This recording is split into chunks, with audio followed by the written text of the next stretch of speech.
विचार रखें।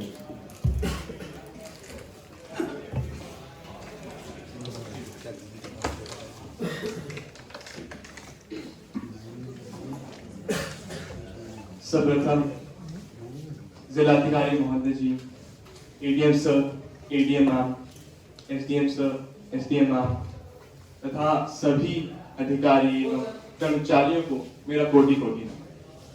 और आज का जो ये महत्वपूर्ण पर्व है, गणतंत्र दिवस जिसकी हम बात करते हैं, आज हम वही इकट्ठा मनाने के लिए आज एकत्रित हुए। राष्ट्र नहीं भारत हूं, इतिहास नहीं काल हूं, बनते गिरते हर समय की पहचान हूं मैं, हर समय की पहचान हूं। भारत अपने आप में ही एक अनोखा देश है और मैं मानता हूं भारत जैसा देश ना कभी हुआ है और ना कभी होगा।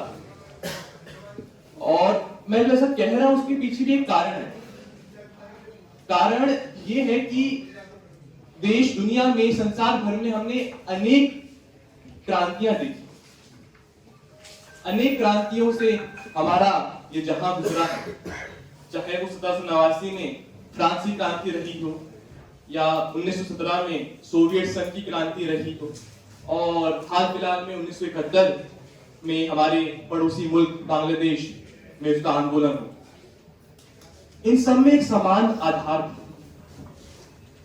आधार ये था वहां की परंपरा, वहां की भाषा का, वहां की संस्कृति का।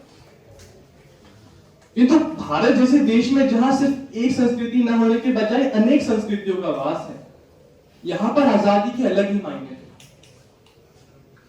करुणा, प्रेम, मैत्री, मैत्री हर समुदाय के बीच, हर जाति के बीच, हर धर्म के बीच। ऐसी ही कुछ आजादी मेरे भारत की है। The other day I was just listening to one of the professors of Delhi University was talking about the freedom struggle of India. Yeah, he talked about that we all declared for Purna Swaraj in the year 1929. It's known to everyone over here. The topic of discussion would be in the year 1928, in the Calcutta session, it was demanded for India to be a dominion. So what happened in that span of 1 or 1.5 years that made our journey from being a dominion and then to a complete independent nation? There are majorly 3 reasons behind the same. First one would be the Simon Commission that came to India, to Lahore particularly in 1928. And it's obvious that Sir Simon didn't have any particular knowledge about the Indian reforms that should be undertaken. It didn't have any particularly Indian member in the commission. That was a major resistance from India. And as we all know, in that particular event, हमारे चहीते Lala Lajpat Rai ji, he sacrificed himself. पूरे देश के लिए एक क्षति का पल था। हाल फिलहाल में इसके बाद फिर जो सेंट्रल असेंबली बॉम्ब ब्लास्टिंग हुई, भगत सिंह जिसके लीडर रहे थे, नेता रहे थे, बटुकेश्वर दत्त के साथ उनकी भूमिका रही और उनको गिरफ्तार भी किया अंग्रेजी हुकूमत ने। उस समय भी भारत एक साथ आया, भारत एक साथ। और मेरे ख्याल से जो ये आखिरी रीजन मैं बताने जा रहा हूं, सबसे महत्वपूर्ण रीजन यही होगा। एक 23 साल का क्रांतिकारी,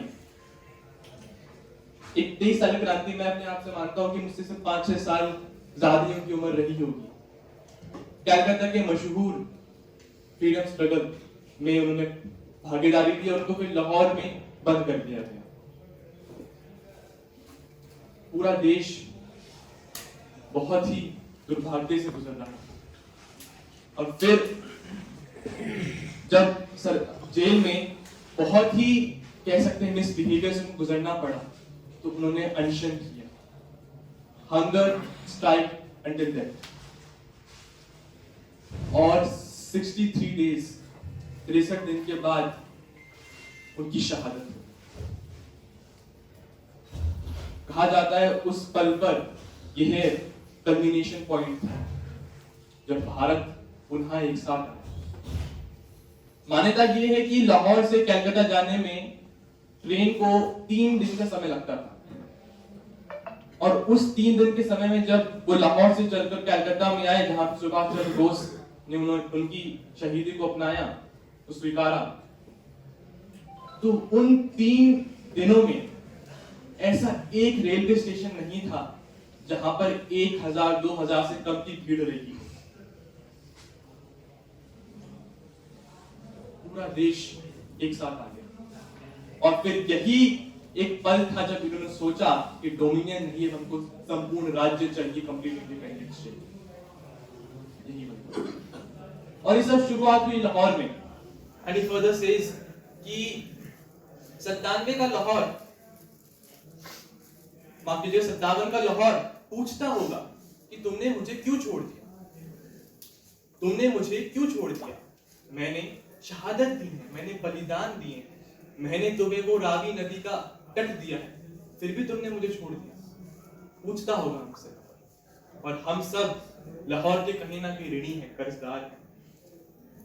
वो कहा जाता है ना, कुछ लोग होते हैं जो हमारे बिखरे सपनों को उम्मीद से सीते हैं, और हाँ, ये वही लोग हैं जो देश के लिए मरते हैं और देश के लिए जीते हैं। और कुछ शायद ऐसी ही भावना हमारे संविधान निर्माताओं के मन में भी रही होगी। संविधान जो आज के दिन लागू हुआ, संविधान है क्या आखिर? What is constitution? I believe constitution is nothing but it's a living document of who sacrificed with their death. संविधान वह जीवित दस्तावेज है जो गवाह है हमारे शहीदों का, जिन्होंने बलिदान दिया। हमारा देश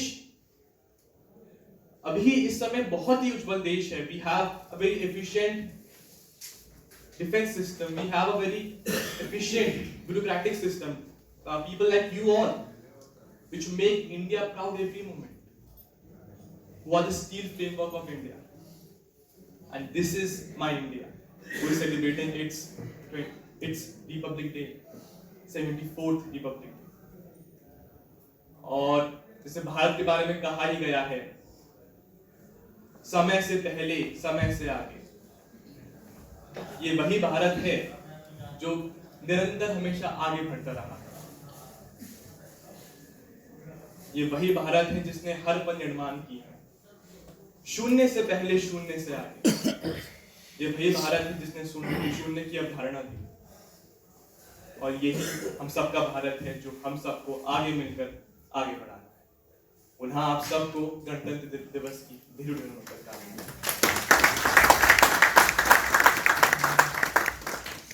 ये बहुत